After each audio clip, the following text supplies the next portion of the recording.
Converso com o Gabriel Lana, que é cientista político. Bem-vindo, Gabriel. Satisfação te Bom dia, receber. boa noite, Bispo. Tudo bom? Tudo bom? Tudo bem. E aí, Que Gabriel, seu ponto alegria. de vista sobre esse tema de hoje, o que você tem para alertar a população com respeito a essa briga que hoje a gente está vendo entre executivo, legislativo e judiciário, né? Cada um puxando para o seu lado, e nesse debate da questão do IOF, que acho que mais fez com que o povo entendesse que está havendo uma disputa de poder. Sim, sim, com certeza. Então, para a gente falar dessa briga entre os poderes, a gente tem que pensar no conceito básico de tripartição dos poderes, pensado lá por Charles-Louis de Secondat, que é conhecido como Montesquieu. O Montesquieu ele falava da tripartição dos poderes, e quando ele falava de tripartição, ele falava de poderes independentes e harmônicos entre si. Ou seja, na percepção clássica de tripartição dos poderes, a gente pensava neles como poderes harmônicos, que agiam sempre um apoiando o outro.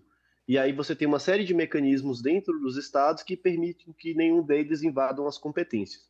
Só que quando a gente vem para o estado contemporâneo, o estado que nós vivemos e que a maioria dos países democráticos vivem, a gente percebe um constante embate entre as instituições, um conflito. E aí a gente pode pensar nessa briga da seguinte forma: a gente tem uma briga boa e uma briga ruim. Qual que é a briga ruim? A briga ruim é quando os ataques se tornam pessoais. Você começa a atacar os poderes e impedir que eles atuem entre si de forma repentina. E isso acaba com que você tira a autonomia das instituições e você fala que elas não prestam, que elas não funcionam. Isso é muito ruim. É muito ruim para a sociedade, é muito ruim para a democracia e é muito ruim para a economia, porque nenhum investidor vai querer colocar dinheiro em um país em que você não tem confiança nas instituições. A Uhum. sociedade não se sente bem e não vai ser atendida por um Estado que as instituições não funcionam. E, claro, a economia vai mal e a população vai mal, consequentemente. Mas quando a gente pensa em uma briga entre os poderes, uma briga benéfica, essa briga ela é inata da democracia. A gente vai ter embates de ideias, as pessoas confrontam e discutem entre si. Uhum. Só que o grande problema, quando a gente pensa na questão do IOF, é que a gente está saindo da arena política, o embate não é mais político e se torna um embate jurídico. Quando as questões da política não são discutidas dentro da política e vão para a área jurídica, a gente perde um elemento central, que é os representantes do povo. O judiciário, embora seja um poder constitucional, os juízes não são eleitos pelo povo. E eles Uhum. não escolhem em nome do povo, porque eles não representam o povo, eles representam a Constituição. Eles vão falar com base nas leis, com base nas regras. Então, quando a gente pensa nesse tipo de briga, a gente tem sempre que pensar: essa briga está sendo saudável ou está sendo uma briga que prejudica a democracia como um todo? Porque o embate de ideias é bom, mas o embate por embate não é bom. Aí a gente já se torna um problema muito mais grave. Agora, na sua opinião, essa briga entre esses poderes hoje seria para construções de narrativas para as futuras eleições?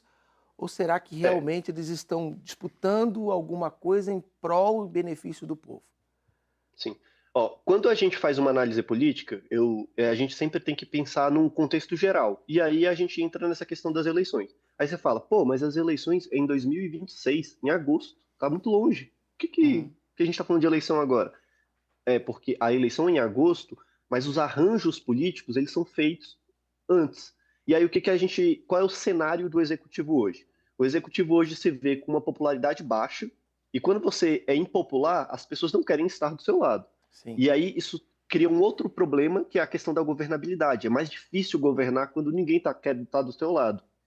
Mesmo as boas propostas acabam ficando travadas, ficam paradas, porque a gente está discutindo os teus defeitos.